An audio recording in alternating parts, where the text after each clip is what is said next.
Buenas noches a todos, queridos amigos, amigas. Y bueno, esta noche tenemos que decir también buenas noches a los espectadores que tenemos, sea la cantidad que sea, a través de internet y por medio de este canal que ha inaugurado Caja Canarias, a quien aprovecho para agradecer también el entusiasmo que pone en la organización de estas jornadas. Asistimos en este acto al comienzo de las sextas conversaciones sobre el mundo que queremos. En realidad, cuando la Caja me propuso organizar un ciclo, hace ahora 6 años, me proponía otra cosa, de carácter más literario, más minoritario, que agradecí, pero entonces dije que lo que me interesaba era organizar unas jornadas con algo así, en la que se hablara de algo así como el mundo que queremos. Parece que atrajo ese título tan genérico, tan amplio del mundo que queremos, pero en definitiva este título, el mundo que queremos, es la expresión de un deseo marcado por la utopía, que es un motor de la vida, naturalmente, pero yo creo, y como se ha visto, y el mundo, el discurrir del mundo contemporáneo lo revela muy claramente, la catástrofe que vivimos, llamada antes crisis, es la revelación de que no siempre las utopías nos llevan al sueño, no siempre las utopías nos llevan a lo imposible, sino que lo revelado como posible o como realista puede sufrir derrumbes como los que ha sufrido. De modo que el impulso, el sueño y el deseo es lo que puede hacer de este mundo evidentemente mejorable, un mundo mejor, un mundo posible. Bueno, definir el mundo que queremos, como hemos visto a lo largo de estos 6 años, implica también pensar sobre el mundo que tenemos. Es imposible planificar en nuestras mentes, prever un mundo nuevo, un mundo distinto, sin analizar con certeza o con, en fin, con aproximaciones a la certeza el mundo que tenemos. Y eso es lo que se ha hecho aquí con gente como Inés Alberdi o Luis Rojas Marcos, con Juan Cueto y Román Gubert, con Vicente Verdú, con Samina Ir y Nicolás Castellano, por ejemplo, con Miguel Delibes y Peridis, o con Emilio Lledó, José Saramago, Santiago Carrillo, José Bono, Manuel Marín, Juan Diego Boto, María del Mar Bonet, Adela Cortina, Gemma Nierga, en fin, una larga nómina de personas que han desfilado por este escenario, por este plató, por esta cómoda y confortable casita que nos instalamos aquí en noviembre para conversar. ¿Por qué conversaciones y no conferencias? Bueno, yo estoy convencido de que la conferencia, que es un género y un género atractivo, es un género en decadencia. Y como decía un autor hace muchos años en Madrid, que en Madrid a las 8 de la noche, si no das una conferencia, te la dan, pues efectivamente hay muchas conferencias que dar o que escuchar a las 8 de la tarde en cualquier parte. Pero la conferencia es un género en decadencia, sencillamente porque ya no hay oratoria ni siquiera en los parlamentos. Se sustituye la conferencia por la lectura de reflexiones o ensayos que podían ser mejor leídos en revistas especializadas. Se ha impuesto, y lo han impuesto los medios audiovisuales, de la televisión especialmente, impuso la conversación. Hasta tal punto de que Ana María Matute, una escritora como Ana María Matute, dice que ella ya no prepara conferencias, a ella que le pregunten. Y realmente responde a esas confesiones públicas con enorme brillantez desde su experiencia, ¿no? La conversación pública se ha convertido en un nuevo formato que no aligera necesariamente el debate, sino que lo hace más próximo y más propio, como un debate mantenido en términos de lenguaje oral. Bueno, yo había tomado nota de cosas que quería decir y que se me pasan incluso en las notas porque me salto. Quizá haya que explicar, aunque es muy evidente, pero quizá haya que explicar por qué esta vez solo mujeres o por qué esta vez con mujeres. Con independencia de cómo se desarrollen estas conversaciones, cada una es muy libre de llevarla por el camino que quiera.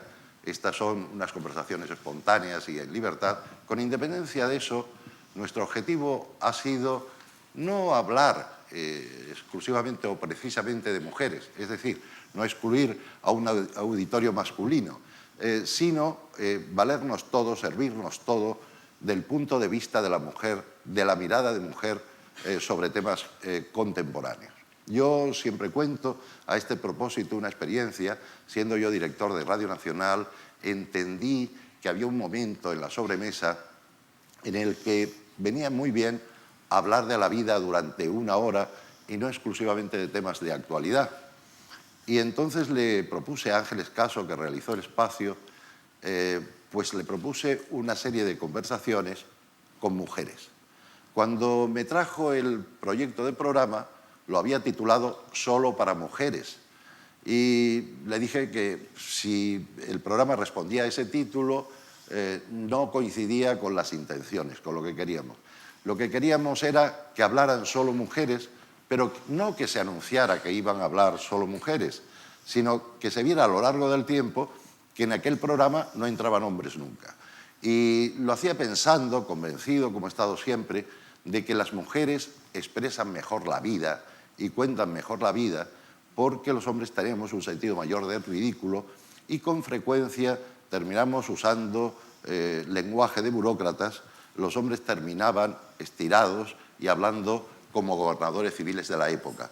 Hasta tal punto que transcurrido ese programa con éxito a lo largo de un curso, y había sido previsto solo para un trimestre, me propusieron los colaboradores hacerlo como prueba con hombres durante un verano y además elegimos para eso a un conversador muy ameno y muy próximo que podía, en fin, sacar, obtener de los hombres respuestas o un desenfado bueno, mejor que el habitual, que era Felipe Mellizo, ¿no?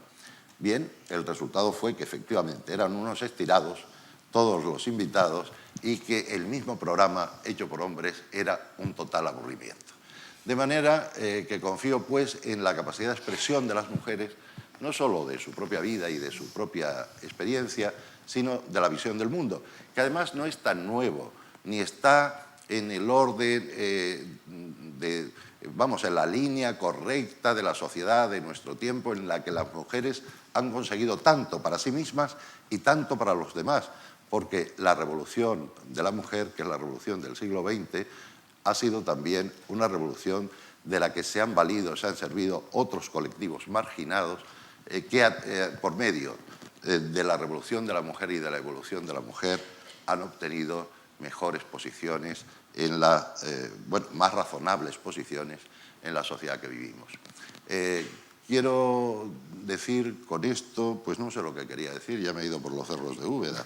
Bueno, quizá no tenga mucho más que decir porque, entre otras cosas, mi intervención esta tarde, como introducción un poco más larga que la que será habitual en días próximos, es una intervención excepcional porque van a hablar ellas y entre ellas. Y yo espero tener poco que decir a lo largo de estas jornadas. Como hemos hecho en años anteriores, estaré aquí por si alguna vez pasa un ángel, se produce un momento de esos de silencio y hay que incitarlas, pero no creo que sea el caso. Y menos tratándose de estas mujeres tan acostumbradas a los medios. Por otro lado, tampoco voy a hacer de moderador. Primero, porque ellas son moderadas, en el caso de las tres que tenemos aquí. Y segundo, porque si se inmoderaran, yo sería incapaz de moderarlas. De manera que no es la moderación lo que me concierne y lo que me tiene aquí. Tal vez ni siquiera la presentación, pero hay que darles la bienvenida a estas conversaciones, hay que saludarlas con cariño. Tenemos aquí a dos paisanas, Pilar García Padilla y Cristina García Ramos. Una ha ejercido la información y el periodismo siempre entre bambalinas, como una gran capataz, es una jefa eficacísima y ha manejado a hombres en las redacciones, pero sobre todo también ha trabajado mucho con mujeres en una profesión que no me parece la más machista de todas, ¿no? Si se juzga por la presencia de mujeres en ellas. No es que las mujeres obtengan los puestos más relevantes de esta profesión tampoco, por lo general, pero no es la profesión más machista. Pilar García Padilla tiene además pues, la experiencia de la radio y la experiencia de la televisión, menos la de la prensa, pero muy intensa la de la radio y la televisión, desde el punto de vista casi exclusivo de la información, en algunos momentos de la información especializada, la información cultural, pero por lo general de la información general. Con Carmen Sarmiento, que no es paisana, pero si quiere es acogida inmediatamente por todos nosotros como una paisana de adopción y que nos ve con mucha simpatía, Carmen Sarmiento se puede decir que es la primera corresponsal de guerra. Ha sido mujer que ha batallado por el periodismo en las trincheras más peligrosas y, por supuesto, siempre en las trincheras de la solidaridad. Estaba donde estaban los niños con moscas en la frente, que tampoco gustan a los que quieren hacer programas supuestamente solidarios, haciendo programas verdaderamente solidarios y, en todo caso, programas que nos enfrentaban a realidades muy distintas y a realidades exteriores que entonces nos eran todavía más lejanas. Y digo entonces porque es larga la trayectoria de Carmen Sarmiento y si se ve su obra parece increíble que incluso la haya podido desarrollar en sus comienzos, en su juventud, incluso en la televisión del franquismo, pero no pareciendo que tuviera nada que ver, no digo ya con la televisión del franquismo, que tenía en algunos aspectos fuera de la información, pues también su propia dignidad en algunos momentos y por algunos productos, sino siempre luego, naturalmente, dentro de la democracia y en las causas más comprometidas dentro y fuera de la televisión. El caso de Cristina García Ramos no es solo la directora, que lo ha sido durante mucho tiempo, de la mejor revista, de la mejor crónica, de lo que se llamaba Crónica de Sociedad en un tiempo, de la mejor revista de este tipo, hecha con una enorme dignidad. Hace momentos hablábamos de eso y decía ella que más que los géneros hay que observar la realización de los géneros y es evidente. Ha hecho en ese sentido un programa clásico y un programa enormemente digno que la honra y que la distingue, ¿no?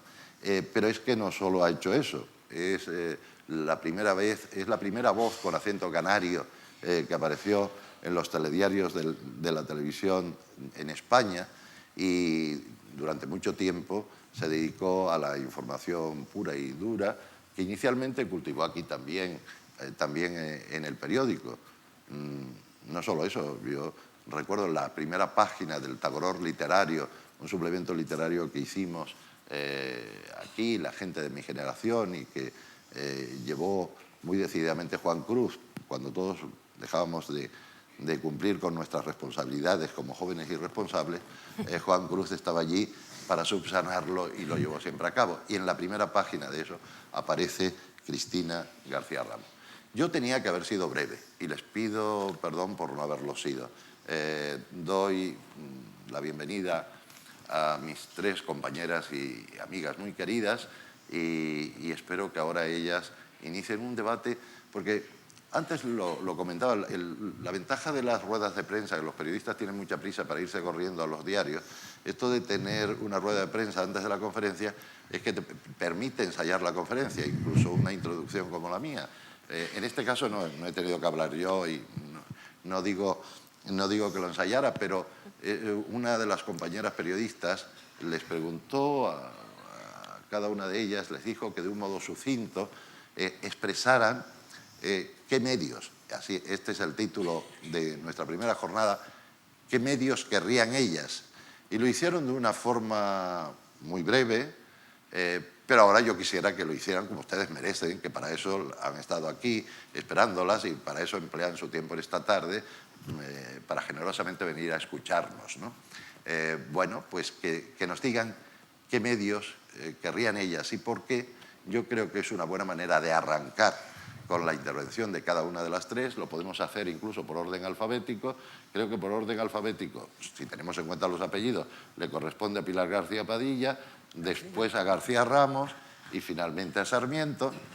Bueno, esto coincide también con cualquier otra valoración, porque si lo hacemos por otras razones, buscamos el nombre y no el apellido, a lo mejor, bueno, no me voy a liar. Con el apellido está bien, de ese modo lo vamos a organizar, así vamos a hacerlo. Pilar García Padilla, Cristina García Ramos y Carmen Sarmiento nos dirán qué medios quieren ellas y por qué, y después se pelearán entre ellas afablemente. No es necesario, aquí en estos debates, no es necesario pelearse, incluso es recomendable no hacerlo, ¿no? Porque yo estoy convencido de que la gente puede dirimir sus puntos de vista desde la proximidad. Y estas tres intervinientes de esta tarde tienen más puntos en común que diferencias, y desde esos puntos en común incluso es posible que lleguen a las diferencias. Pilar. Buenas tardes a todos. Bueno, no sabía yo que tenía yo que empezar este coloquio. No, pero sí se me ha ocurrido sobre la marcha. Ya lo sé.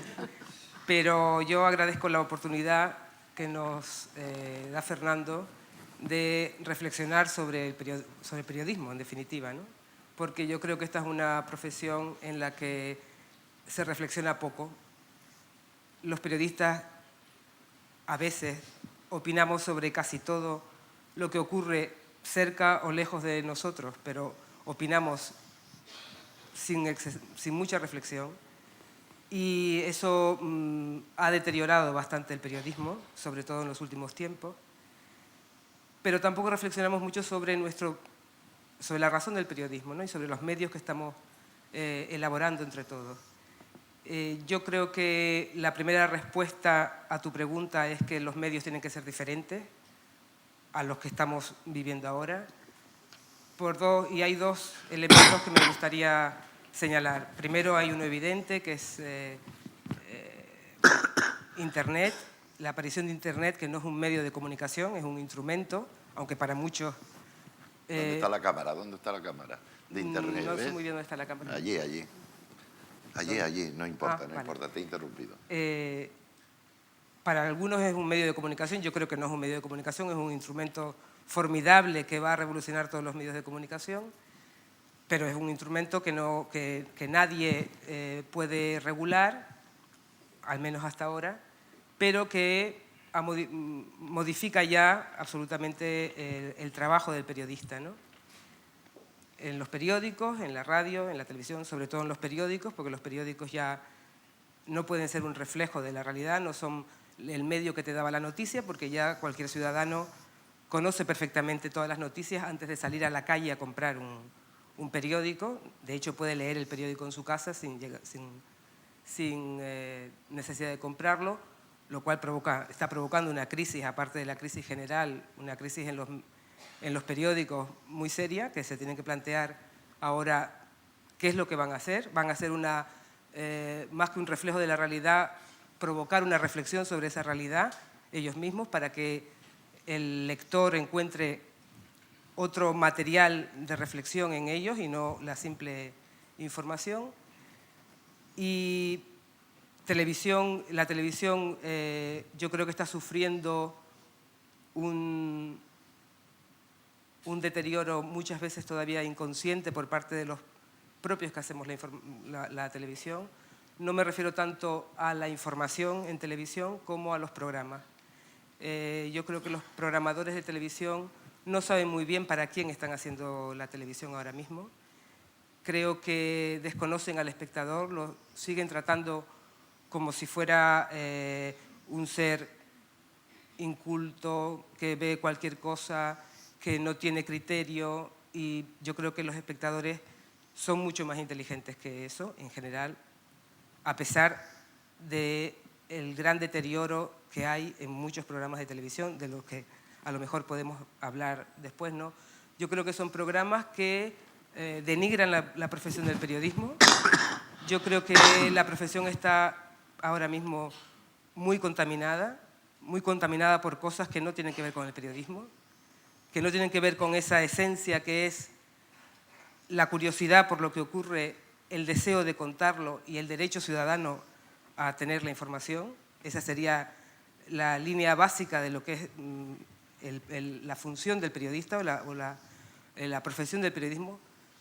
Todo eso está hoy muy contaminado por un montón de cosas que no tienen que ver con la profesión. Con muchísima propaganda, con muchísima publicidad y luego con un afán por que los medios sean rentables y conseguir mayores audiencias, y para eso se están ensayando todo tipo de caminos a cual más terrible, ¿no? Eso tendrá un final. Yo creo que tendrá un final porque Cristina antes lo decía en la rueda de prensa, la ciudadanía va eligiendo, ¿no? Va hartándose de determinados contenidos y va eligiendo, en definitiva, ¿no? Pero eso es un proceso muy largo y yo creo que estamos en mitad de esa crisis terrible, ¿no? Una crisis que a mí me llega muchas veces a no reconocerme en la profesión que elegí hace un montón de años, ¿no? No reconocerme no personalmente, sino en la consideración pública de la función del periodista, ¿no? Cuando tanta gente cree que el periodista es ese ser que ve o que oye en la radio, que está agresivo, que se arroga una serie de derechos que sería muy discutible, ¿no? Que hablando de libertad de expresión utiliza los peores mecanismos para conseguir determinados contenidos o para montar espectáculos que tienen muy poco que ver con el periodismo. Entonces, todo eso, yo creo que los medios que queremos tienen primero que, por un lado, no me quiero alargar demasiado, por un lado, integrar la nueva revolución en la comunicación, medios escritos y medios audiovisuales, y luego hace falta, yo creo que una revolución moral, en cierta manera, que yo reclamo fundamentalmente, desde mi punto de vista como periodista, a la propia profesión de los periodistas, ¿no? Quiero decir que seríamos nosotros mismos los que tendríamos que establecer en qué códigos éticos se mueve la profesión, ¿no? Porque si no, corremos el riesgo de que nos confundamos, de que todo se confunda y que pasen por ser periodistas o el periodismo que se debe hacer una cosa que no tiene nada que ver con el hecho esencial de la información, que es un derecho ciudadano evidente y una de las mejores profesiones del mundo, a mi entender, ¿no? Bueno, creo que... Yo diría que pocas Cristina. veces he estado tan de acuerdo de arriba a abajo con todas y cada una de las palabras que ha dicho Pilar García Padilla. Si esto es un manifiesto, yo lo firmo. O sea, pongo mi firma y digo, yo quiero que los medios sean así, yo quiero la profesión periodística tal y como Pilar la ha explicado, y estoy de acuerdo con ella en todos esos puntos negros que están ahí y que tenemos entre todos que eliminar.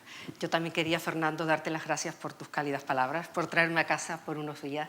Esto, de verdad que para mí, venir aquí y estas escapaditas con cualquier pretexto, pues siempre los agradezco muchísimo, pero esta vez era un pretexto que realmente a mí también me apetecía mucho. De vez en cuando pararnos y reflexionar sobre estas cosas yo creo que nos vienen bien a todos. Aquí se habla de los medios que queremos en el mundo en que queremos. Y yo creo que hay que empezar por reconocer, o al menos para mí, lo quiero decir desde el principio, que nunca debe renunciarse a los ideales y que debemos actuar siempre con la convicción que esos ideales pueden alcanzarse, pueden ser posibles.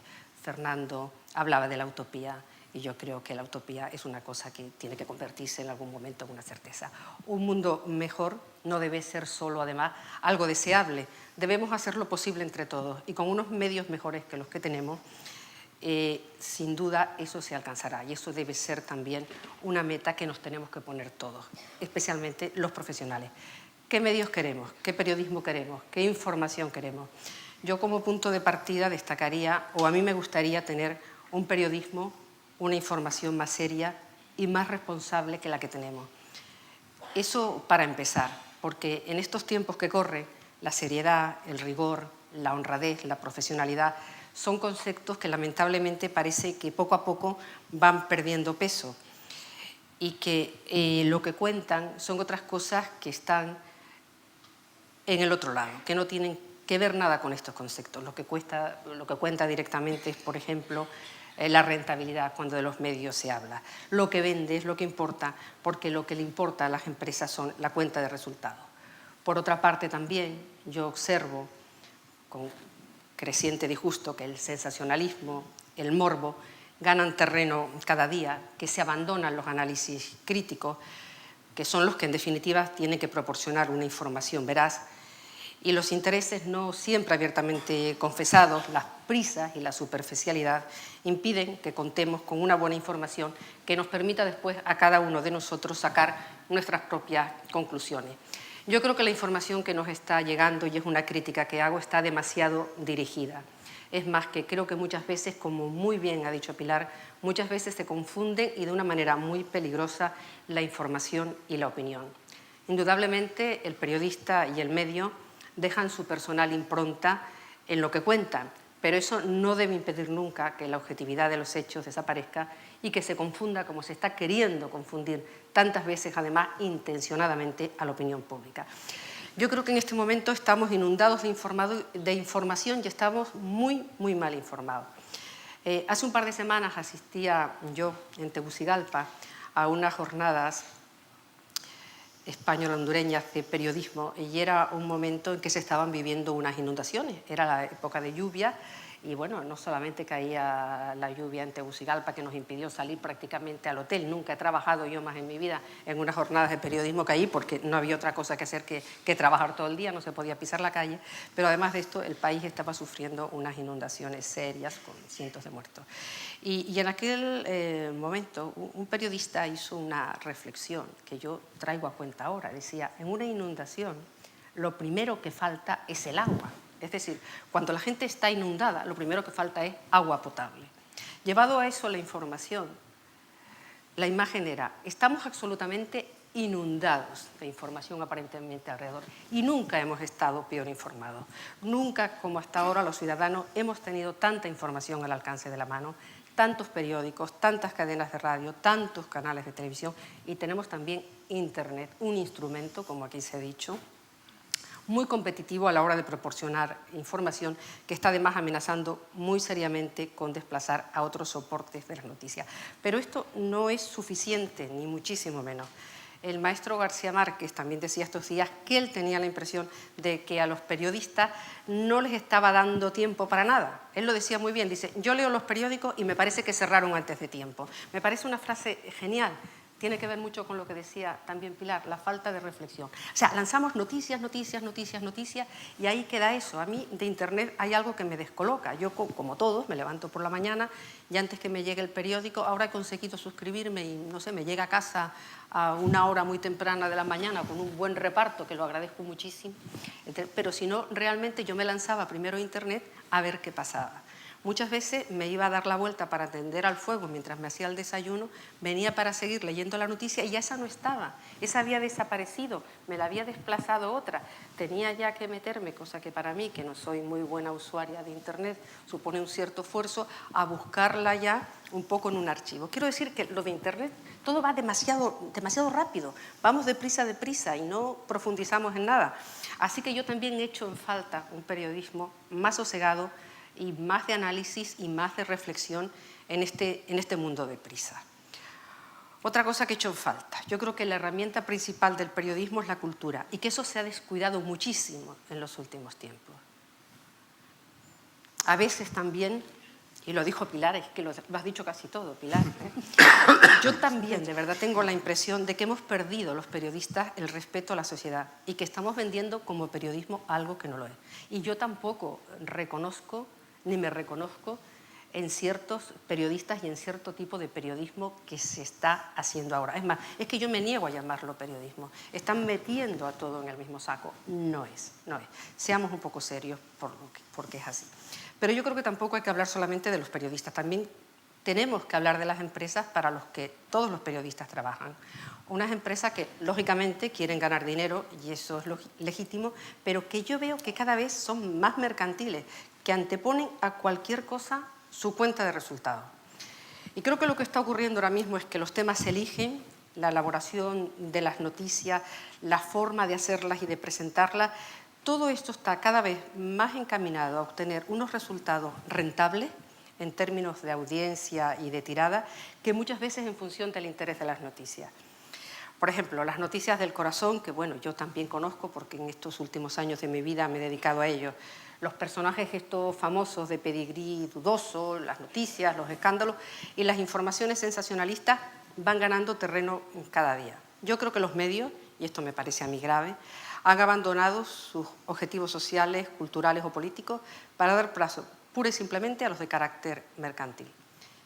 Creo que la gran dictadura para los medios ahora mismo son las leyes de mercado, que las empresas y los periodistas fabricamos o transformamos las noticias para ser adecuadamente vendidas, que de alguna manera estamos manipulando seriamente en función de esos objetivos la información. Y sin extenderme tampoco demasiado, pienso que si queremos mejorar, como todos deseamos, estos medios, los profesionales, las empresas y también el público, los ciudadanos, todos nosotros, que al final somos en definitiva los que recibimos las noticias, tenemos mucho que aportar y que en nuestras manos está el conseguirlo, pero en las manos de todos, no solo de los periodistas.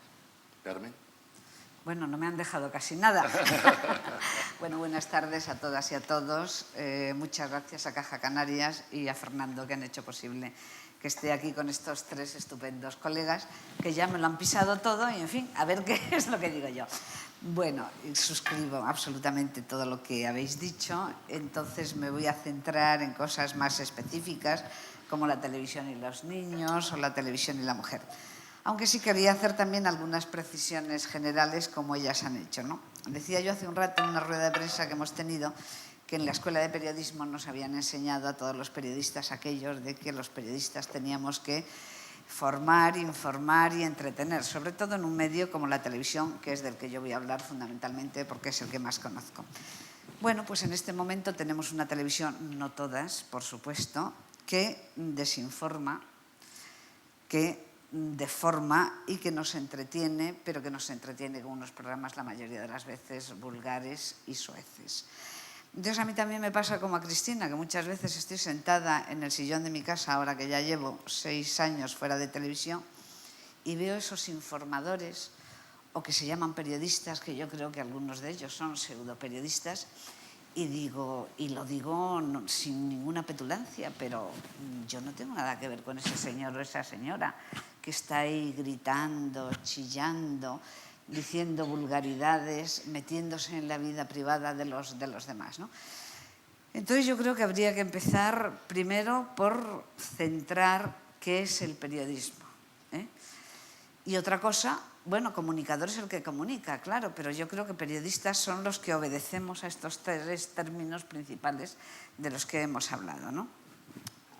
María Moliner decía que chismoso o alcahuete es aquel que se dedica a comunicar cosas que ve de unos y con mala intencionalidad se las pasa a otros. Bueno, pues yo creo que hay mucho chisme en este momento en televisión que no obedece, desde luego, a ese tipo de informativos que nosotros querríamos.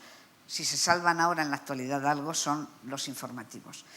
Pero hablando de la dictadura de las audiencias, yo quiero contar una anécdota de un hombre que aportó muchísimo a televisión en todos los aspectos, que fue Adolfo Marsillac, un hombre que hizo de todo, programas de entrevistas, bueno, como actor y demás. Y recuerdo que en un programa que hizo de entrevistas que se llamaba El Tranvía, me parece recordar y tal, en el que me entrevistó, pues cenando previamente una noche y tal para preparar la entrevista y tal, me dijo, mira Carmen, yo ya esta televisión del rate y del share no lo soporto. Dice, se emite un programa mío y a la mañana siguiente cuando entro en televisión hay un programador, hay un productor que me dice, has tenido un 3,5 de 6. Dice, esto no pasaba en mi época. Efectivamente, tampoco pasaba en la mía. Yo, afortunadamente, me fui de televisión un poco antes de la dictadura de las audiencias, porque no se puede trabajar así. O sea, tú no puedes someter a los profesionales. Y fue una desgracia la llegada de las generalistas. Vamos a ver si esto lo explicamos. Quienes trabajábamos en televisión española y teníamos un espíritu crítico con la propia televisión en la que trabajábamos, siempre decíamos en los pasillos, cuando vengan las otras televisiones, entonces sí que vamos a hacer buena televisión. Porque claro, la competencia. Bueno, pues qué gravísimo error.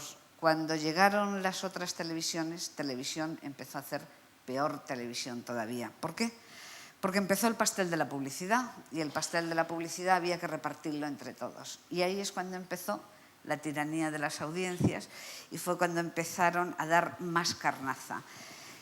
En un proceso realmente perverso en el que los programadores, bueno, se quejan de que la audiencia, ellos dan lo que la audiencia pide.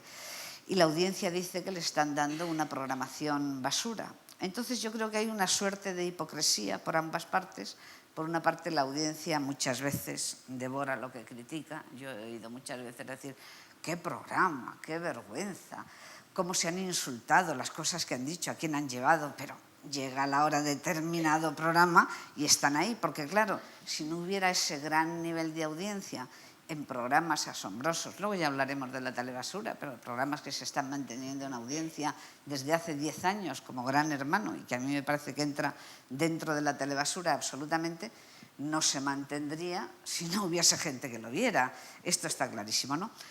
Pero antes de entrar de lleno en la telebasura, que es un tema jugoso que yo creo que nos va a dar a todos mucho de sí, yo querría hablar de dos temas que me preocupan mucho.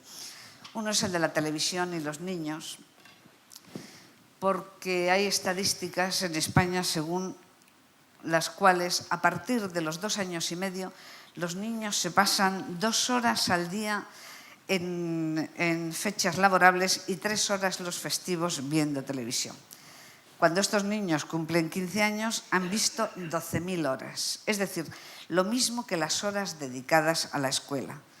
Con lo cual estos niños a los 15 años, que es cuando está formada la personalidad, tienen una especie de lobotomía, naturalmente, creada pues, a base de ver estos programas, ¿no? De la programación de tarde se han eliminado programas infantiles, entrañables, y ahora lo que se pone pues, es el diario de Patricia, Cerca de ti, A tu lado. Programas en los que muchas veces lo que se proyectan son contravalores. Y cuando decimos que la televisión tiene que formar e informar y entretener, lo que se trata es de promocionar valores, pero valores éticos, no contravalores. Yo recuerdo un programa que hizo Jesús Hermida, que a mí me inquietó muchísimo, porque él reunió a una serie de jóvenes muchachos para preguntarles, muchachos y muchachas, que ellos qué querían ser de mayores. Y asombrosamente, unos y unas detrás de otros decían, yo quiero ser millonario. Yo me quedé pasmada, porque en la escuela, cuando a nosotros nos preguntaban de pequeño eso, queríamos todos y todas hacer cosas altruistas. Queríamos ser Madame Curie, queríamos ser antropólogos, pero ser millonarios es algo que no se le ocurría a nadie. ¿Pero por qué? Es un valor, un contravalor que ha ido potenciando la televisión con estos personajes que son los héroes del momento, los futbolistas, por ejemplo. Y dices, ¿qué es lo que el niño está recibiendo? Pues bueno, que pegas 4 patadas a un balón y te haces millonario y puedes tener 20 novias y dices, pero bueno, esto es un horror. O sea, ¿qué generación de jóvenes estamos preparando? Y quiero tocar el otro tema, luego ya tampoco quiero robar más tiempo a mis compañeras, que es, dado que soy feminista, dado que creo haber luchado por la mujer en la televisión desesperadamente, porque cuando yo llegué a la televisión, los programas que se hacían sobre mujeres, yo entré en el año 68, eran sobre cocina, modas y peluquería. Entonces, bueno, me cabe la satisfacción, y eso es innegable, de haber llevado programas feministas a la televisión, haber puesto el dedo en la llaga de las grandes discriminaciones que las mujeres padecemos en todas las culturas. Ahora a mí me preocupa mucho el tema de la información sobre los malos tratos contra las mujeres, otra de las llagas terribles de nuestra sociedad, ¿no? Creo que los periodistas podemos ser transmisores de estereotipos, desde luego sexistas, o servir para luchar contra ellos, que sería nuestra función, ¿no? Voy a hablar brevemente de algunos países en los que supuestamente son países progresistas o civilizados, donde se supone que a las mujeres no se las debería maltratar, porque claro, yo he hecho una recopilación de horrores de maltrato de las mujeres en el tercer mundo. Bueno, luego hablaremos de eso si ustedes quieren, pero simplemente señalar que, por ejemplo, en la Unión Europea, entre 42 y 56 millones de mujeres y niñas son agredidas cada año. En Estados Unidos, una mujer es maltratada cada 9 segundos por su pareja. En España, cerca de 2 millones de mujeres, es decir, el 12% de las españolas, son agredidas habitualmente en el ámbito del hogar. La violencia contra las mujeres de entre 15 y 44 años provoca más muertes y más casos de invalidez que el cáncer, la malaria, los accidentes de trabajo o la guerra. Bien, entonces creo que los periodistas tenemos ahí una misión que cumplir muy importante, que es el tratamiento informativo que damos a estas informaciones. Afortunadamente ya no es lo mismo que hace unos años. Hace unos años se atribuía los asesinatos de mujeres pues a los celos, a la pasión, al amor, a la infidelidad, al alcohol o a los nervios. No digamos nunca más los periodistas y las gentes bien pensantes que el agresor actuó movido por un impulso pasional, sino por un impulso criminal. Hay que empezar a dar los nombres auténticos a los hechos. Tampoco los periodistas deberíamos, salvo aquellos que practican el periodismo amarillista, dar detalles escabrosos como la cosió a puñaladas, la mató a sartenazos. Es decir, no hay que recrearse en este tipo de información absolutamente amarillista. Pero sí que naturalmente es importante dar una serie de datos. Podemos hablar en nuestras informaciones de la relación pasada y actual que la víctima tuvo con el agresor, el número de veces que fue maltratada o de años durante los que sufrió la agresión, el número de denuncias que ella interpuso antes de que la mataran, la situación familiar y económica. Hay un caso, y con esto ya termino, que a mí me parece muy importante en el tema de los maltratos a mujeres, porque antes no tenían rostro. A ver si me explico. En prensa, en radio, cuando se hablaba de las mujeres maltratadas, pues bueno, era como un genérico, ¿no? Y de pronto, una mujer, Ana Orantes, desgraciadamente asesinada de una manera brutal por su marido, fue quemada viva, como sabéis, en un pueblo de Granada, me parece recordar.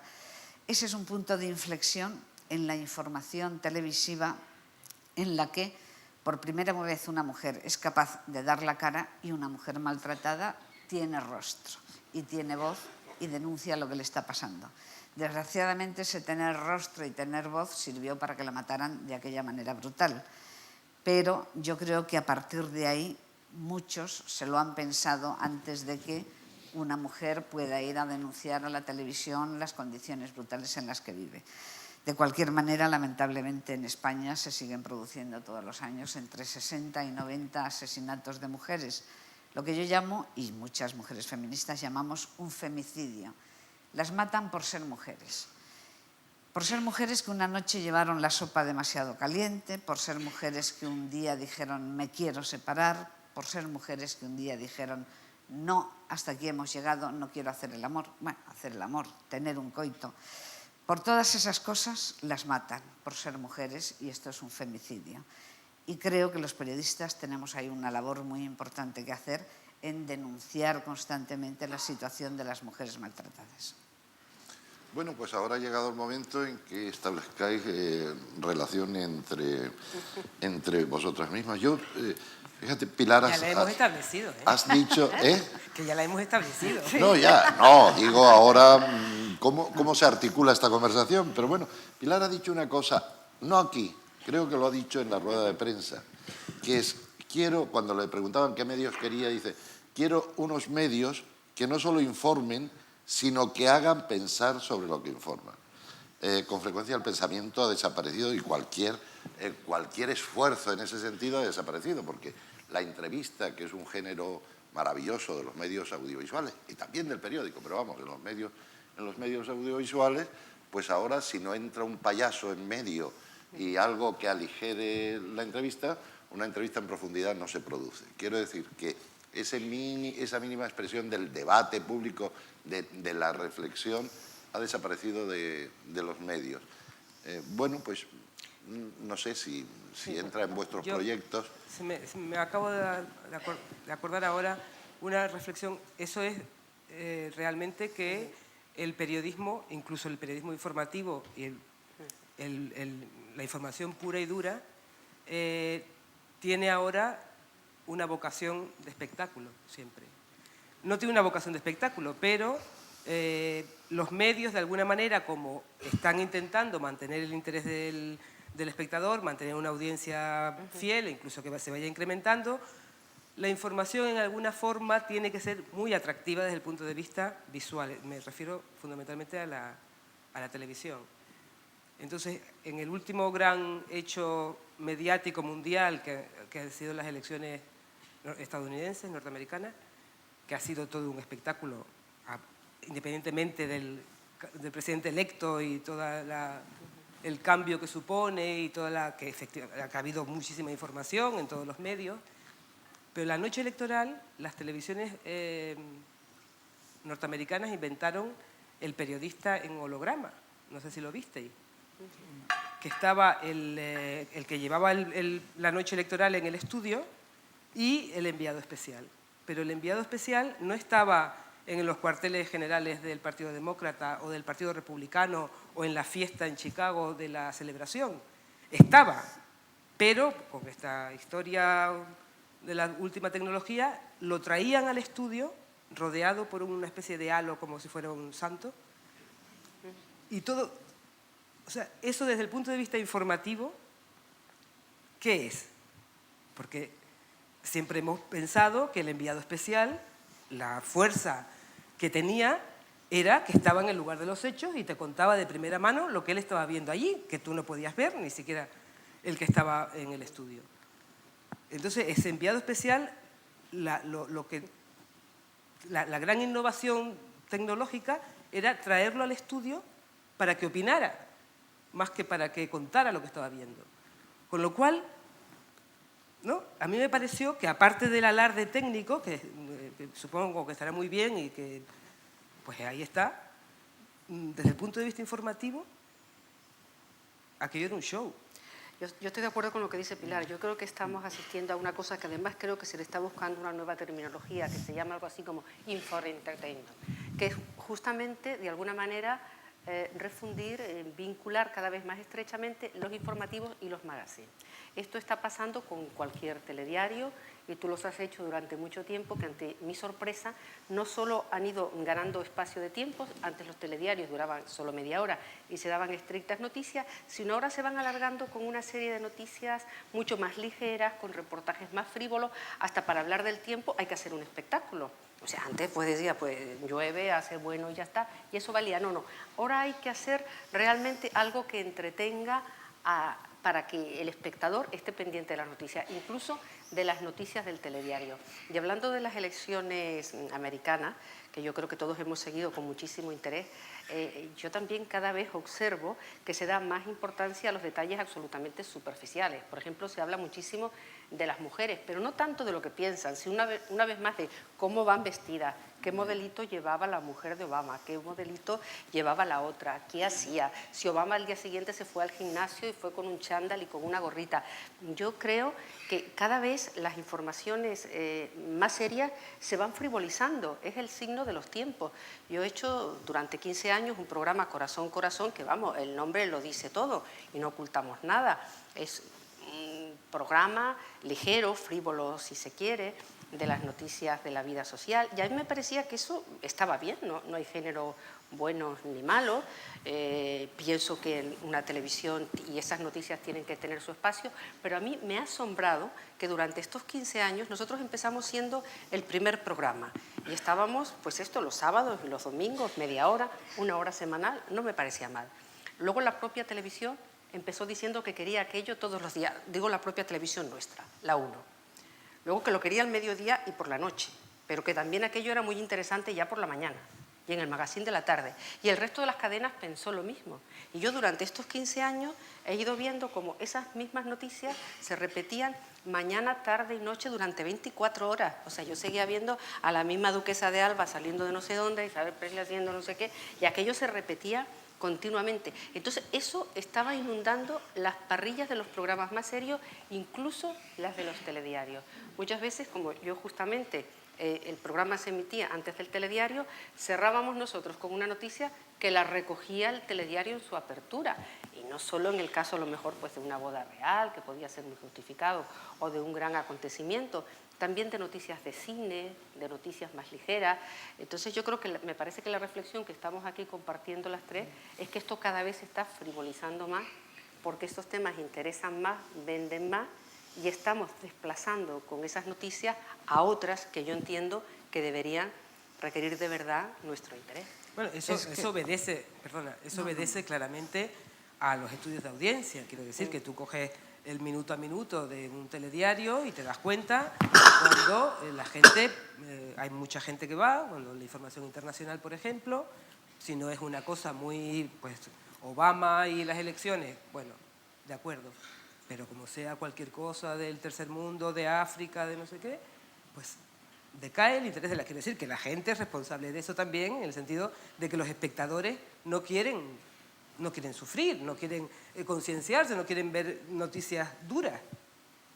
Y lo mismo ocurre con la cultura, por ejemplo, que no es dura, que es una información distinta. Pues no, entonces, eso simplemente obedece a, en el afán por mantener la audiencia, que efectivamente todas las televisiones necesitan la audiencia, incluido la pública, pues se intenta sortear como se puede para conseguir un producto mínimamente digno, pero que tenga ingredientes que mantengan una audiencia más o menos estable, ¿no? Volviendo al tema de la frivolización que estáis tratando vosotras, realmente es que los americanos han llegado a unos grados increíbles, ¿no? Cuando la guerra del Golfo nos transmitieron aquella guerra como si fuera un fuego de artificio, o sea, como si fueran las fallas valencianas, veíamos caer aquellas bombitas y además es que era bonito, ¿no? Era un fuego de artificio, y debajo de aquellas luces estaban miles de seres humanos muriéndose y nos lo estaban dando de aquella manera. Luego se han inventado, en relación con los periodistas, el periodista empotrado. Claro, yo ya no he vivido eso, afortunadamente, ¿no? Yo viví ese periodismo romántico en la época de guerra, en que tú llegabas como podías al frente, pero cuando conseguías llegar tú tenías una información de primerísima mano. El periodista empotrado, ahora te meten, tienes que estar de un lado o de otro, con lo cual la información que recibes es una información absolutamente sesgada. Tú lo que recibes es el parte de guerra del Estado y luego además no te garantiza ni tan siquiera la seguridad, porque Julio Anguita, el pobre muchacho que iba empotrado, además le mataron. O sea, que no sé si fue fuego amigo o lo que fuera, pero además le mataron, ¿no? Y luego ellos, en la guerra de Irak, tuvieron muchísimo cuidado en amordazar a la prensa. La prensa nos hemos convertido en los corresponsales de guerra, hemos pasado de ser los mensajeros, los que llevábamos las noticias, a ser la diana. Primero podemos ser secuestrados, se puede pedir a nuestras empresas dinero por nosotros. Claro que no está muy claro que estarían dispuestas nuestras empresas a dar por nosotros, pero se está dando el caso, ¿no? Y dices, bueno, pero estamos en un periodismo realmente espantoso. Cuando entran en Bagdad, José Couso, que hagamos un recuerdo nuevamente de él, estaba en el Hotel Palestina. Ellos sabían perfectamente, porque bueno, invadieron Bagdad con esos mapas que tienen, esas fotografías aéreas, sabían dónde estaba cada cosa. Y se sabía que los periodistas, bueno, tenemos esa costumbre, sobre todo en situaciones de guerra, de alojarnos en los mismos lugares. En los mismos hoteles es una forma de protección, una forma de pasarnos información unos a otros. Y claro, cuando tiraron a matar, tiraron a matar. O sea, aquello que decían, no, es que era un francotirador, ni muchísimo menos. O sea, fue un asesinato. Y ahí sigue todavía sin poder conseguir su familia justicia, porque bueno, se han negado absolutamente a dar información, ¿no? A mí me pasó una cosa parecida, pero muchísimos años antes, que fue en el río Araguaya. Iba yo con un sacerdote extraordinario, un misionero, Pedro Casaldáliga. Yo empecé mi serie de los marginados con la ilusión de entrevistar a este hombre y quiero hacer constar que soy agnóstica, pero que realmente me quito el sombrero ante tantos misioneros y misioneras que he visto en el mundo, dando de verdad la vida por los demás. Entonces corría el año 72, era la época de la dictadura en Brasil, era una dictadura muy dura. Pedro Casaldáliga fue amenazado de muerte, de hecho mataron a uno de sus colaboradores. Y yo sentía, bueno, él hizo una pastoral, ¿no?, en el que se puso del lado de los campesinos, de los más modestos, de los pobres, de aquellos a los que luego yo intenté darles la voz, que tenían voz, todos los seres humanos tienen voz, pero que la verdad es que yo no había visto tampoco en televisión en aquel momento. Ahora se hacen muchas cosas sobre marginados, pero no había visto que se le diese el micrófono a esos seres que parecían que no eran importantes, porque claro, no eran ministros ni presidentes y demás. Y bueno, pues iba con Pedro Casaldáliga a hacer una filmación sobre los Tapirapé, que en aquel entonces era un pueblo en extinción. No quedaban más que 100 aproximadamente y tal. Y gracias a él y a las hermanitas del Padre Foucault, aquella tribu empezó a crecer porque no fueron diezmados. Pero en el camino se me ocurrió, nosotros llevábamos pues donde se pone la cámara, el trípode, lo llevábamos metido en una funda, lo cual, bueno, pues podía parecer evidentemente, como luego me acusó el ejército brasileño, que aquello era una ametralladora. Entonces sacamos el trípode y filmamos a algunas poblaciones que estaban al borde del río. Pero en aquel entonces la FUNAI, que era una fundación creada por el gobierno brasileño supuestamente para proteger los intereses de los indios, les habían dicho que naturalmente no se dejasen filmar, fotografiar por nadie y demás, porque no querían que se propagase realmente el etnocidio y genocidio que se ha cometido con los indígenas en Brasil. Bueno, pues entonces los propios indígenas, a mí también en mi profesión se me han producido estas contradicciones, que vas a hacer un reportaje para defender los intereses de alguien y ese alguien se vuelve contra ti. Nos denunciaron a Casaldáliga y a mí, llegaron los de la FUNAI y nos detuvieron. Cuando llegamos a São Félix de Araguaia, un pequeño poblado donde todavía sigue viviendo Casaldáliga, yo me encontré con la habitación absolutamente revuelta y me detuvo el comisario de policía. Yo había cometido el gravísimo pecado de en mi pasaporte llevar pues 3 sellos que decían Cuba, Nicaragua y Brasil. Entonces me acusaron de que iba a crear una cédula comunista en el Araguaia, naturalmente, en el año 72. Bueno, eso no fue lo peor. Casaldáliga me dijo, vete inmediatamente de aquí, sal como puedas. Cuando llegamos a Brasilia, la policía me vuelve a detener, me separa de mi equipo, me somete a un interrogatorio como de 2 o 3 horas. No me hicieron nada. Bueno, cuando me detuvieron sí me pegaron un par de culatazos para meterme en el coche y demás, pero luego no puedo decir que me maltrataran. Lo que yo no sabía es que durante esas 2 o 3 horas que me estaban interrogando, estaban velando todo el material porque habíamos dejado en Brasilia, íbamos camino del nordeste para entrevistar a él del cámara. Lo que yo no sabía es que me habían velado 9.000 metros de película. Así empecé yo la serie de los marginados, absolutamente estrellada, porque claro, cuando aquel material llegó a Madrid, yo llamé desde, lo único que pude salvar fue la entrevista del cámara. ¿Qué tal el material? Habíamos hecho unas cosas preciosas en Bahía, con las Madres de Santo y demás, y me dicen desde Madrid que estaba todo absolutamente negro. Dije, qué malvado el gobierno brasileño de entonces, no el de ahora, pero qué malvado, porque claro, es lo peor que le puedes hacer a un periodista, como un escritor, ¿no? Hacerle perder su libro, todo el trabajo que teníamos. Entonces, bueno, los periodistas somos perseguidos, represaliados en muchas partes del mundo. Yo siempre digo que he hecho mi trabajo contra todo y contra todos, ¿no? Pero entonces se hacía ese periodismo, para volver al principio, ese periodismo romántico de que cuando conseguías llegar a un sitio, a pesar de lo que me habían velado, pues cuando llegué y hice una entrevista con él del cámara, pues bueno, fue una entrevista sinceramente gloriosa, porque ya le había escrito una carta a Casaldáliga diciendo, esta mujer es una mujer de confianza. Entonces, bueno, pues él del cámara me hizo unas confidencias extraordinarias. Pero ese periodismo romántico ha desaparecido. A ti te empotran en un sitio, te dan la información que quieren y desde luego nunca tienes la veracidad absoluta de lo que está sucediendo. Bien, tenéis unos minutos finales, 10 minutos, y si os parece a las 10 menos cuarto iniciamos un coloquio con los asistentes a fin de que lleguen a cenar a sus casas a tiempo, ¿no? Porque, No iba a sé si decir ya había alguien por ahí que quería que quería preguntar. preguntar. Yo sí, pero yo creo que, si os parece bien, si hay alguna cosa más que... Yo, desde luego, lo que he llegado a la conclusión, bueno, la tenía, pero me la ha refrescado vuestra intervención, es que quizá, así como la sanidad que tenemos, por ejemplo, por poner un ejemplo, no tiene que ver con la sanidad que queremos, vamos, no afecta mucho, o muchos otros aspectos de la vida social, los medios que tenemos sí tienen que ver mucho con la sociedad que tenemos. Quiero decir que todos somos culpables. Desde luego los periodistas, que tenemos que emprender esa autocrítica, pero mucho la sociedad. Mucho esta sociedad que parece abstenerse y disparar. Una característica también de esta sociedad actual es que todo el mundo le quiere echar la culpa a otro. Eso lo ves en la vida pública todos los días, los políticos lo hacen mucho, pero todos lo hacemos.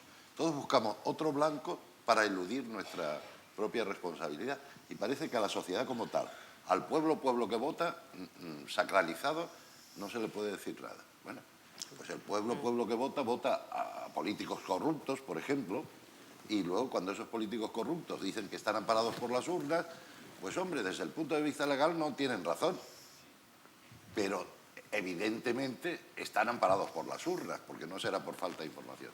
Esto pasa con los medios que tenemos. Los medios que tenemos y el comportamiento de las audiencias parece revelar eso, pero yo no he venido a intervenir aquí.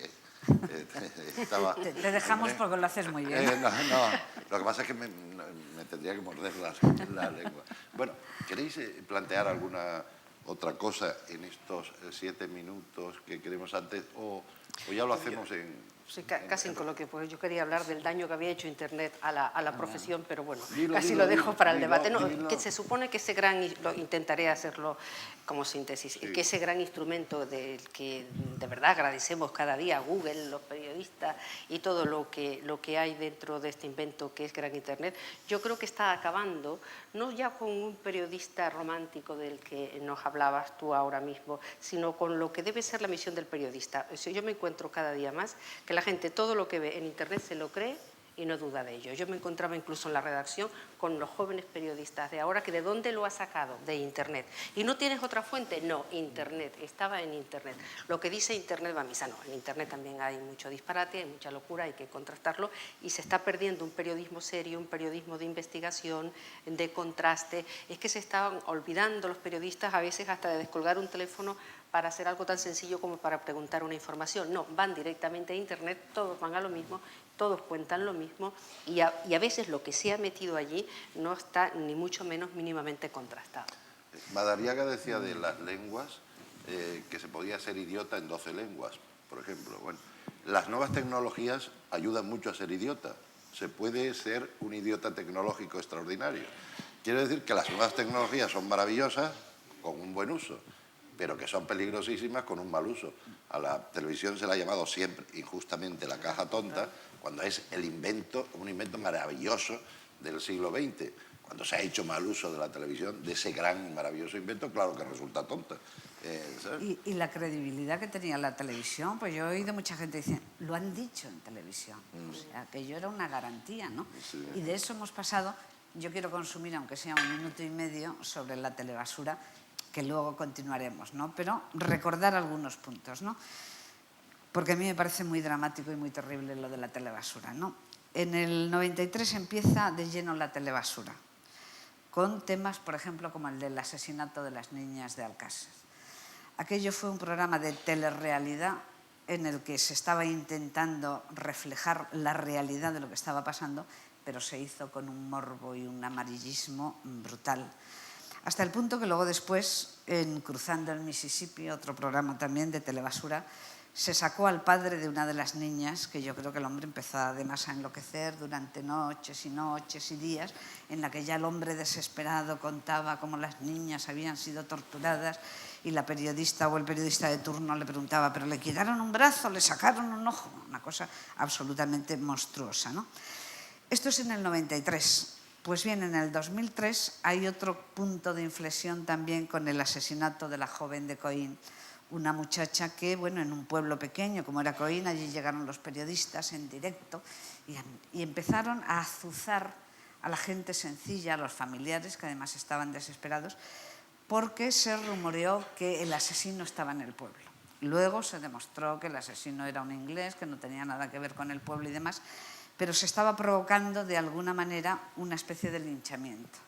De entrada las autoridades dijeron que no se eche más leña al fuego porque esta niña tiene padres, hermanos, primos, y aquí en cuanto que se rumoree que ha podido ser alguien del pueblo es que le puedan linchar, ¿no? Posteriormente viene Gran Hermano, de quien podemos hablar despacio, ¿no? También otro producto de telerrealidad en el que se le hace pensar al espectador que está asistiendo a una verdad, que no es verdad, es una verdad fabricada. Además, se encierra ahí en una casa a 10 personajes a que se insulten, se magreen, se digan vulgaridades. Y luego, además, la televisión se aprovecha también de esos personajes, porque están representando un papel a cualquier actor. En aquel entonces, estoy hablando de lo que ganaban entre 7 y 10.000 pesetas diarias.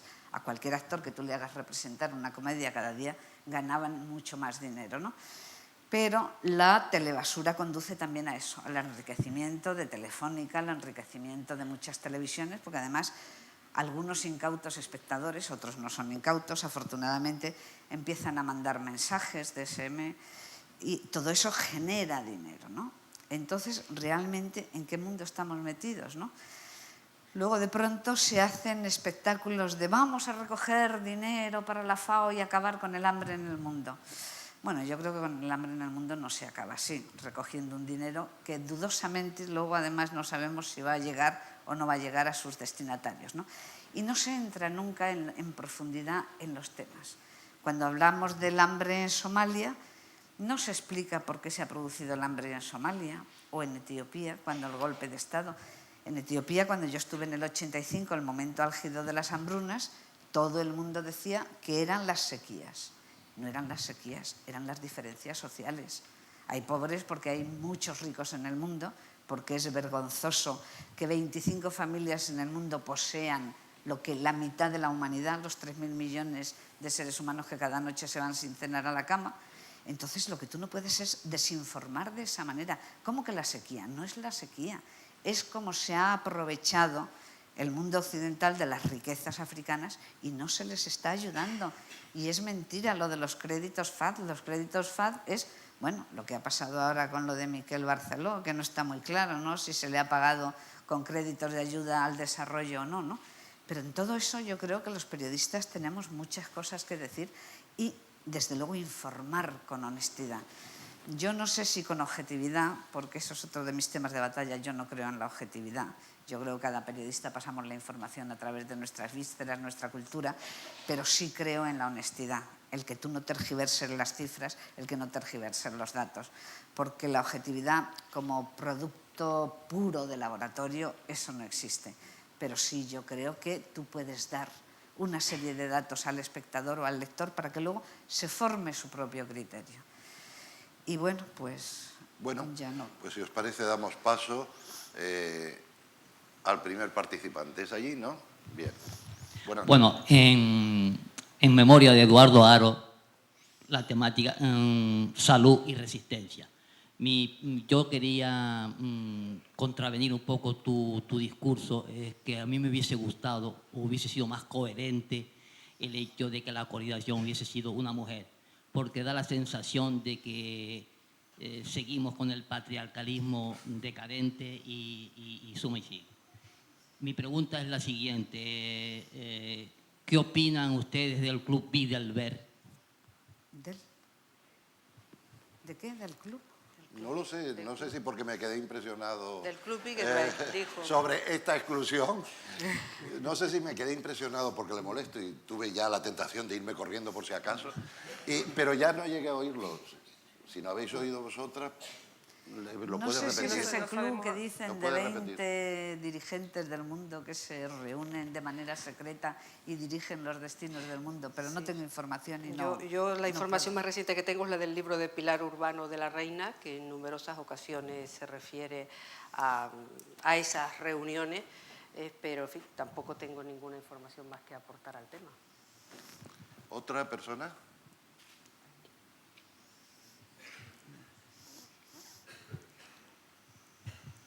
Sí, buenas noches.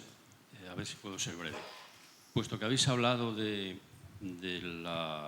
peso de Internet como instrumento en el periodismo, de la situación que están atravesando medios, sobre todo medios escritos, y el compromiso con la necesidad de obtener recursos económicos para mantenerse, os pregunto simplemente, ¿qué opináis como mujeres? ¿Qué opináis del peso que tiene en la publicidad de los medios las páginas de contactos? Yo no sé cómo se produce en otras localidades, de España, pero sé que aquí hay periódicos que pesa mucho eso, con lo que lleva luego el tener un periódico en casa, que llegue el chaval, que lo mire, etcétera, porque ya no está solo la palabra, sino fotografías. Y la otra cuestión que os quiero preguntar como periodistas, ¿en qué grado de compromiso se ve la dignidad del periodista cuando de un tiempo a esta parte está ocurriendo que se les convoca a ruedas de prensa y no se les permite preguntas? Yo, a propósito de lo primero, a mí personalmente me encantaría que se eliminara, llanamente. Sé que eso conllevaría, si no el cierre de muchos periódicos, sí serias dificultades, porque cada vez que sale este tema, yo lo he debatido con directores de periódicos y con compañeros, porque yo creo que es una información que agrede, estoy muy de acuerdo con usted, es una información que se lleva a casa impunemente, que está al alcance de cualquier menor, tienen que ser en todo caso unos anuncios dirigidos a unos adultos responsables que de alguna manera sepan lo que están consumiendo con aquella información, y evidentemente un periódico está al alcance de cualquiera en cualquier sitio. Yo insisto, mi opinión personal, me gustaría que se eliminara. Segundo, creo que pesan extraordinariamente, y vuelvo a hablar de la cuenta de resultados de las empresas y sus ganancias en sus ingresos. Creo que una gran parte de los ingresos y de los diarios se están sustentando con estos anuncios de sexo. Yo tengo que decir que desde que el público nos retiró los anuncios sobre prostitución y contactos y demás, me he pasado a comprar El Público, dentro de que El País es un periódico de referencia en este país, supuestamente progresista, pero si es tan progresista como pretende hacernos creer, desde luego tendría que quitar esos contactos. Yo creo que el debate no se plantea ahora mismo justamente por la crisis que están pasando los periódicos, la crisis económica. Quiero decir, está por encima la cuenta de resultados que el debate que pudiera tener un periódico como El País o cualquier otro. También la contradicción está en ese y en el ABC o en cualquier otro periódico, ¿no? Creo que está clarísimo el factor económico, y en relación con la segunda parte de su pregunta, eso no sería una rueda de prensa, sería una convocatoria o una comparecencia del personaje que quiere anunciar algo. Pero una rueda de prensa se supone que las preguntas son inexcusables, ¿no? Es la sustancia de la rueda de prensa, que puede haber preguntas y respuestas, ¿no? Pero es verdad que abunda ahora. Pero yo creo que eso es una reivindicación también de los periodistas. Quiero decir, creo que no debemos de ir a ruedas de prensa en las que no se permite preguntar.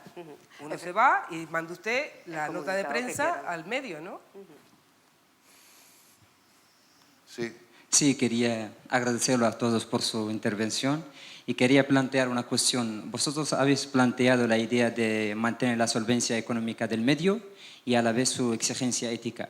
¿Y cómo se puede lograr eso si vemos, por ejemplo, en la publicidad que se sigue perpetuando el estereotipo de, por ejemplo, en detergentes siempre son mujeres?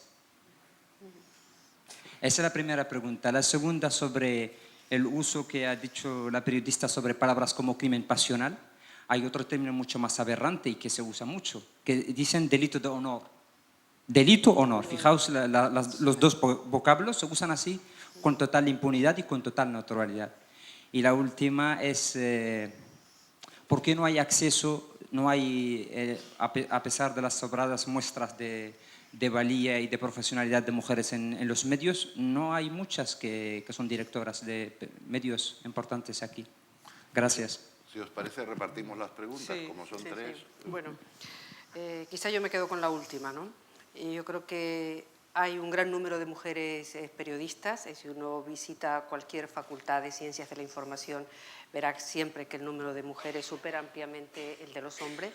Las mujeres somos mayoría en esta profesión, en que ahora que se debate tanto lo del género, es hasta femenino nuestro, ¿no?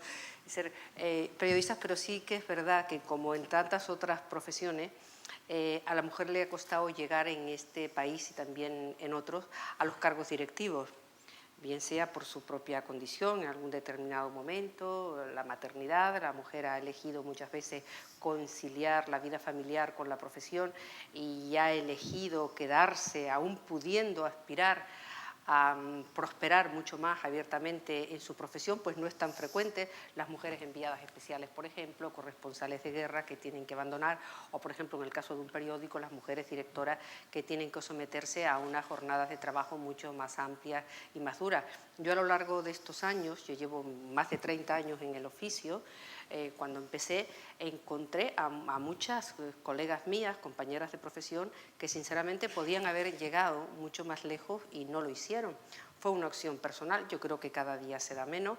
La mujer está luchando muy seriamente por estar presente en la sociedad, en cargos de responsabilidad cada día más, y lo está consiguiendo, entre otras cosas, porque tienen a su lado a unos hombres, a unos compañeros que yo creo que cada día más están también concienciados. ¿Qué quiero decirle? Ya resumo, que yo creo que las cosas estaban peor y que ahora que están mejorando, que todavía queda un camino por adelantar, pero bueno, aquí tenemos una directora, editora de un telediario, en una empresa como la nuestra, Radio Televisión Española. Hemos tenido 2 directoras generales mujer.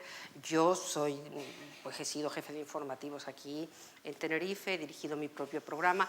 Sí que creo que hay mujeres en cargo de responsabilidad. Seguramente a todos nos gustaría que aún hubiese más, pero las hay en esta profesión. Pero tenemos muchísimas dificultades las mujeres, ¿no? En relación con lo de las corresponsales de guerra, pues efectivamente, entre que empecé a hacer aquella profesión, que me costó muchísimo, porque claro, antes en la otra comida te contaba la anécdota de que cuando yo me propuse para ir al golpe de Estado de Haile Selassie, a un directivo de televisión dijo, pero ¿cómo vamos a mandar a una mujer a la guerra?, ¿no? Con una actitud absolutamente paternalista. Si aquello hubiese seguido, yo no habría hecho lo que ha sido la mitad de mi carrera, pero pasaron 15 años desde que yo fui corresponsal de guerra hasta que Ángela Rodicio tomó el relevo. Y dices, ¿es que Ángela Rodicio y yo somos más listas que las demás? No, yo lo que creo es que las mujeres, nosotras reuníamos unas condiciones especiales de estar solteras, de no tener hijos, de tener quizá cierto arrojo. Yo lo que creo es que las mujeres tenemos unas dificultades extraordinarias en la profesión, dentro de que somos el 30% de los comunicadores que hay en el mundo, pero hay muy pocos puestos de poder, y ya habrá que volver al tema ya tan manido del techo de cristal. Las facultades están llenas, efectivamente, de estudiantes de periodismo, y las mujeres están demostrando una valía, una capacidad extraordinaria, pero luego la sociedad no les responde, porque sigue habiendo un machismo. Vivimos en una sociedad absolutamente patriarcal que no favorece a las mujeres y que no, desde luego, favorece para nada a la maternidad imposible, ¿no? Se nos ensalza en la literatura, se ensalza la maternidad cuando lo que se desea es la disponibilidad de nuestros cuerpos. Mao Zedong dijo aquellas frases tan bellas de que las mujeres sostenemos la mitad del cielo. Bueno, pues en el siglo XXI queremos la mitad del cielo, la mitad de la tierra, la mitad del poder político y todo lo que nos pertenece. Ya está bien, ¿no?, de que nos explote el patriarcado.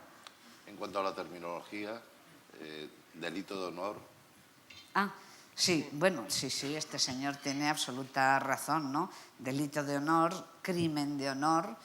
En Pakistán, en una zona en la que hice alguna información con los patanes, una tribu que vive a lo largo de la frontera entre Afganistán y Pakistán, yo vi que cosas terroríficas, ¿no? Mujeres a las que les habían arrancado la nariz para lavar el honor de la familia, porque habían sido consideradas adúlteras. Una mujer diariamente muere en la India víctima de la dote, ¿eh? Entonces, ¿por qué el marido finge un accidente casero? Ellas cocinan con queroseno en pequeñas cocinas y demás, entonces las echan al fuego, muchas veces con la connivencia de las familias. Aquellos crímenes quedan absolutamente solapados. Alguna que ha sobrevivido lo ha contado. Entonces dices, bueno, una sociedad en la que no quita la dote es una forma también, pues, de despertar la ansiedad, el deseo de beneficio de determinados individuos. Entonces, bueno, todos estos términos, evidentemente, los tenemos que ir quitando de nuestro lenguaje, como los términos bélicos, ¿no? Tenemos que luchar por... Eso es una frase que decimos muchísimo, y bueno, la lucha implica la destrucción del otro y la guerra, pero no nos damos cuenta, porque están tan metidos esos términos en nuestro lenguaje, ¿no? Como el lenguaje racista y xenófobo, ¿no? Cuando dices, he trabajado como un negro, este es un trabajo de chinos, bueno, es de una xenofobia que ya afortunadamente está desapareciendo de nuestro lenguaje, ¿no? Cada vez los seres humanos somos más cuidadosos en cuanto al sexismo, a la xenofobia, cuidamos más las palabras en relación con los emigrantes, pero todavía queda un camino largo por recorrer. Pilar, ¿recuerdas la última pregunta? Bueno, él hablaba de la contradicción de los medios, ¿no?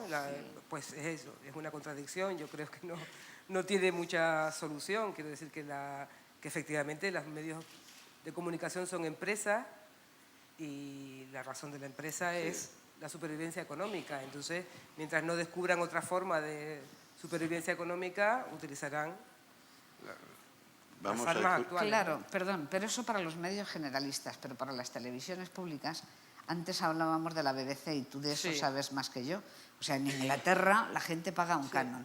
Lo que pasa es que aquí... Pero no te olvides que en la televisión, la nueva ley de la televisión pública en España exige al presidente de la corporación Radio Televisión Española unos resultados de audiencia. La ley exige para darle la subvención entre las dos cadenas que un 23%, creo.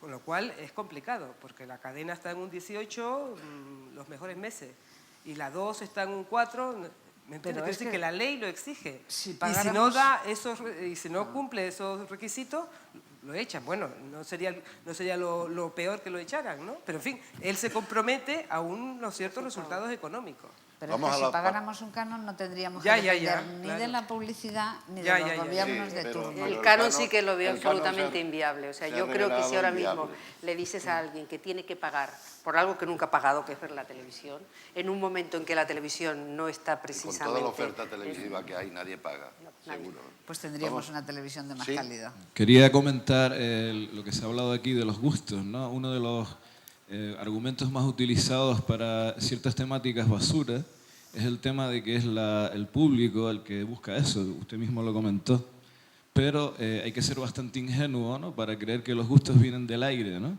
Entonces habría que ver hasta qué punto son las audiencias los que crean la temática, pero es también la temática la que crea las audiencias y es por eso que se fomenta y se crea ese tipo de gustos, ¿no? Y otra pregunta que quería hacer breve es con respecto a la sociedad del espectáculo. Hay un famoso libro del 68 que se titula igual y aclara que el espectáculo es una forma de cortina con respecto a otros temas, ¿no? Cuando se crea esa supuesta realidad, se intenta evitar ver la otra realidad. Y yo quería preguntar qué pensaban con respecto a eso, hasta qué punto esa otra realidad fingida, tú pusiste el ejemplo de este programa, del Gran Hermano, evita la visión clara de la otra realidad y sobre todo la relación de una realidad con otra, ¿no? Por ejemplo, lo que tú decías de Etiopía, que no solo es un tema de sequía, sino que hay una relación con otros temas económicos que aparentemente no tienen que ver directamente con Etiopía, pero sí tienen que ver.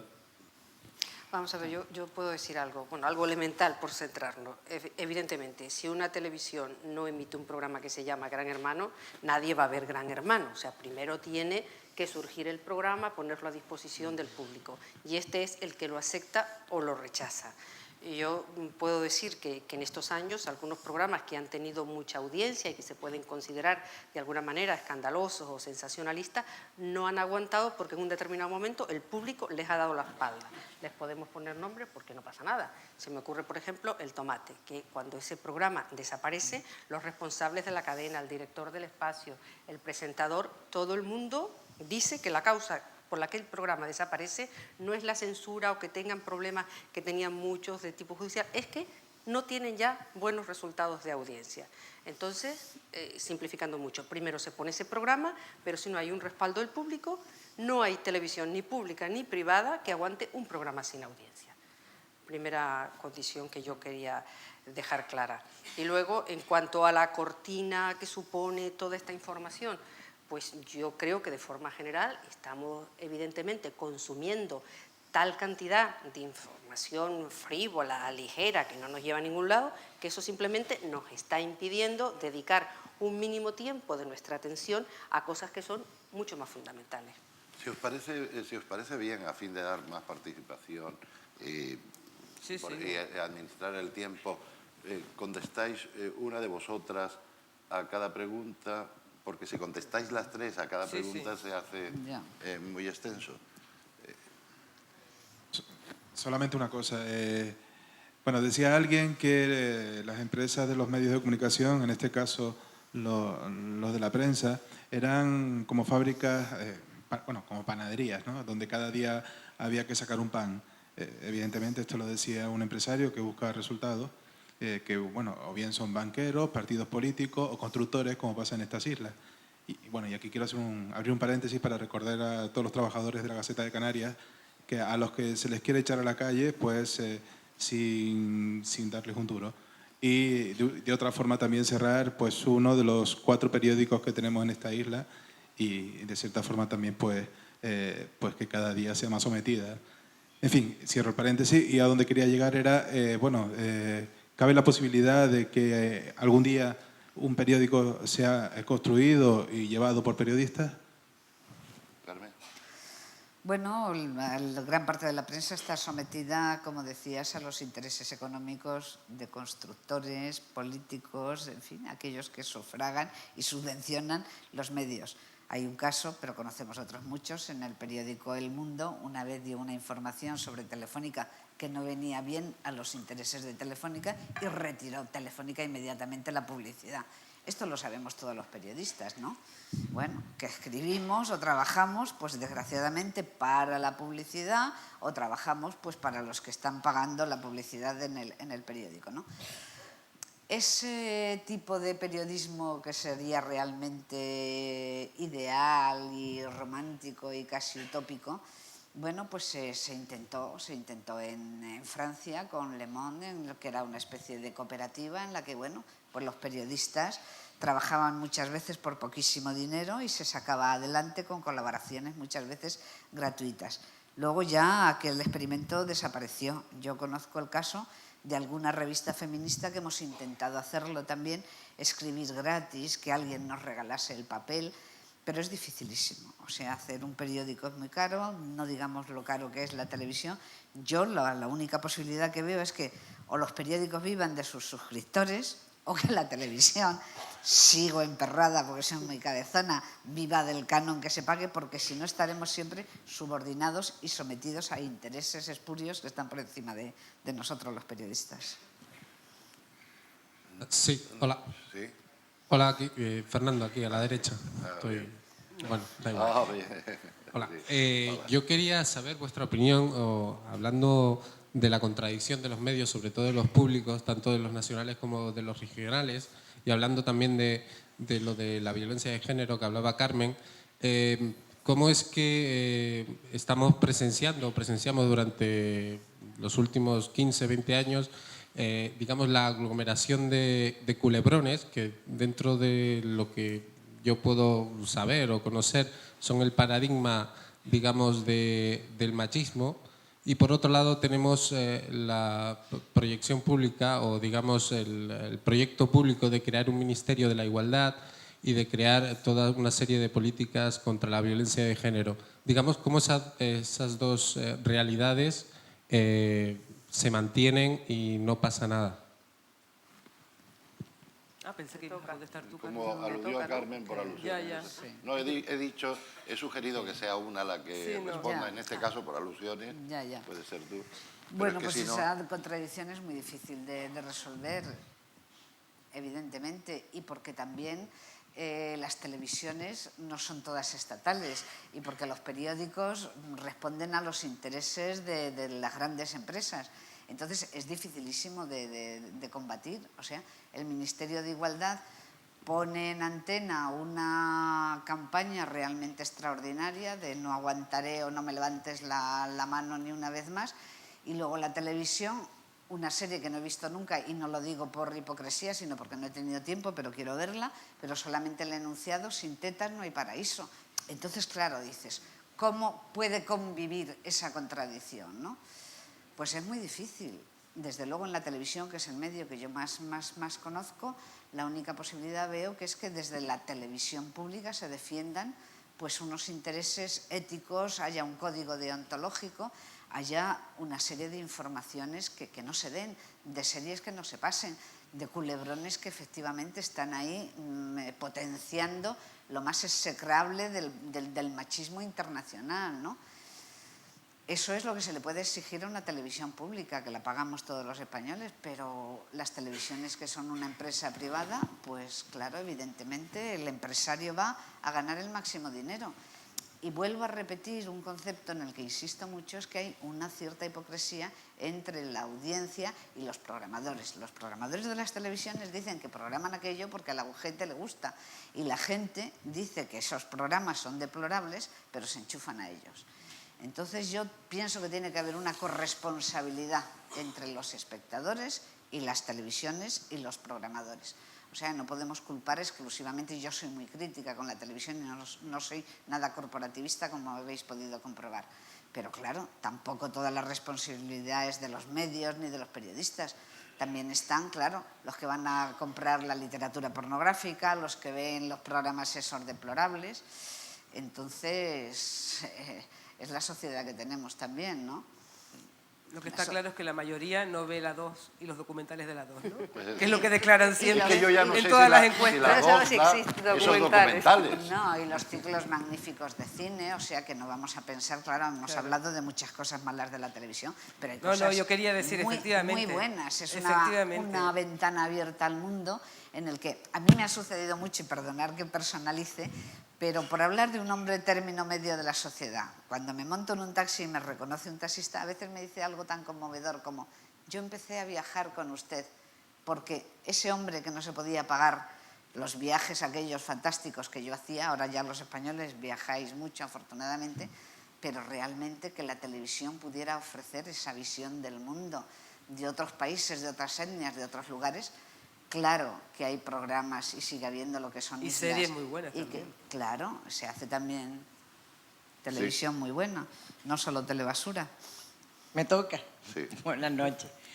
Yo quería preguntarles por una célebre comisión que yo no sé cuántos años hace que se creó, creo que por parte del gobierno, que velaba por la protección en el horario infantil, que creo que antes, Carmen, comentabas algo, pues de no incluir esos programas, pues hombres y mujeres que se buscan ni sé cuánto, que creo que se ponen como a las 3 de la tarde, unas pericas que se ponen allí y todas quieren enamorar a otro rubio guapo.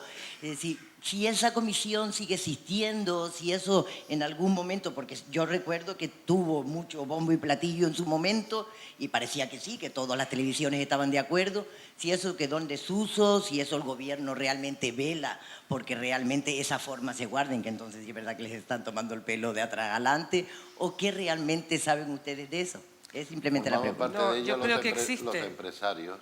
Existe el comité todavía y de hecho hace informes de vez en cuando y reprende de vez en cuando alguna televisión o algún programa en algún momento. Reprende pero no penaliza. Yo creo que puede haber puesto multas incluso, creo, pero vamos, no tiene ninguna eficacia en el día a día, yo creo. Que yo sepa, en este país solo se ha multado a las televisiones por exceso de publicidad, pero nunca, o sea, el Estado que tiene las riendas de poder dar las concesiones de las televisiones, porque es el Estado quien lo da, no ha ejercido nunca ese poder que tiene de decirle a una televisión, como usted siga por este camino, le vamos a quitar. Uy, imagínate la campaña que montaría Bueno, de defensa de la libertad de expresión. Como ahora la intervención del Estado se ve bien, Sí, como ahora sí. el Estado protector se ve como la cosa más natural y evolucionada, Sí, es posible. ponga un rico en su mesa, ¿no? Hola, buenas noches. Me gustaría que ayudar un poco a matizar... Ponte el micrófono. Sí, ¿no se oye bien? Ahora, sí, que me gustaría matizar un poco cómo se ha criticado, yo creo que desmesuradamente, el tema de Internet. Porque yo soy asiduo a los blogs y si ustedes entienden como blog como un género nuevo de periodismo. Sí, Y sí, lo es. Por eso, pues simplemente para matizar, ¿y cómo lo ven ustedes? Sí, ¿no? sí, yo no he demonizado Internet en absoluto, ¿eh? Me parece un fenómeno impresionante, del que todavía no sabemos realmente cómo va a cambiar todo, porque estamos viviéndolo ahora y yo creo que nos falta un poco de perspectiva histórica para saberlo. Yo lo defiendo absolutamente, lo que pasa que es verdad que no es un medio en sí, porque cualquier medio de comunicación necesita una mínima regulación. Internet a lo mejor es que no se puede regular, o a lo mejor es mejor no regularlo, no lo sabemos, pero el hecho mismo de que no esté regulado es lo que provoca todos los problemas en Internet. Pero Internet sin duda ha dado además de los periódicos digitales, que son un gran invento, toda una serie de nuevas fórmulas periodísticas que a mí me parecen muy interesantes, y además un contacto en el sentido, cuando hablas de los blogs, un contacto directo y una capacidad para mucha gente de intervenir en el debate público, como si dijéramos, ¿no? Bueno, un debate público, ¿eh? Yo apunto una cosa, Pilar, si fue yo la que me mostré crítica, y es lo que quiero decir.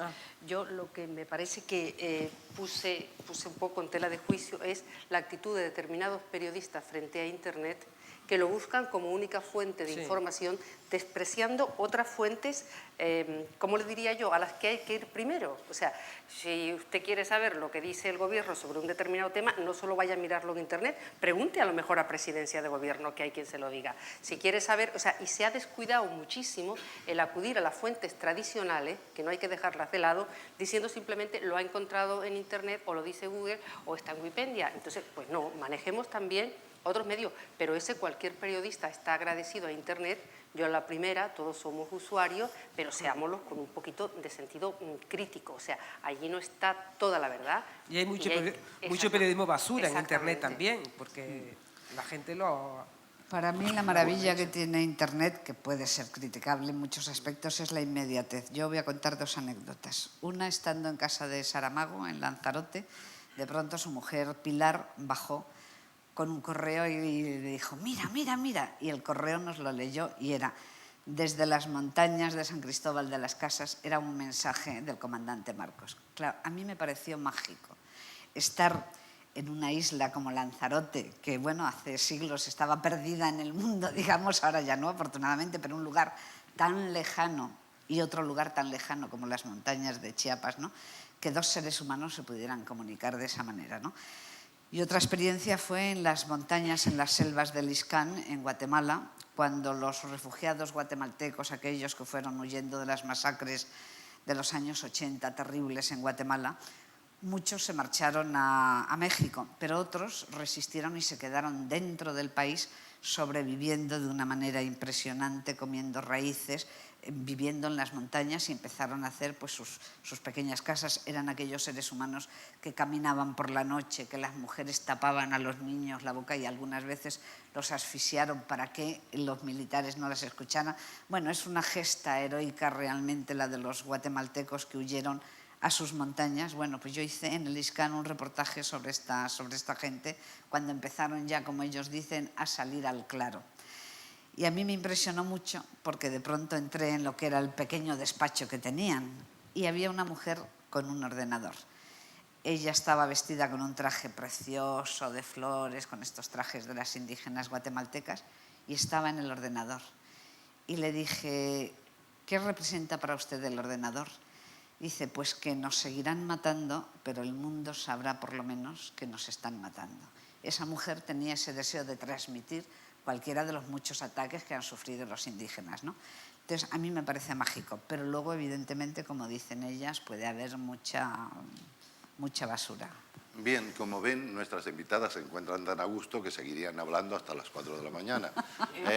Ustedes también, porque están muy atentos y seguro que pasarían de cenar. Pero nosotros somos muy protectores de mantener la tradición de cenar a estas horas y pensamos que a las 10:15 es una hora buena para darles un aplauso estupendo, por supuesto.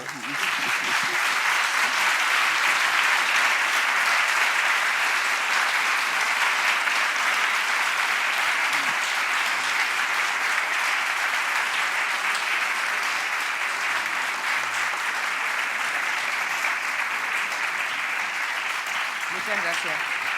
Muchas gracias. Mañana hablaremos del trabajo.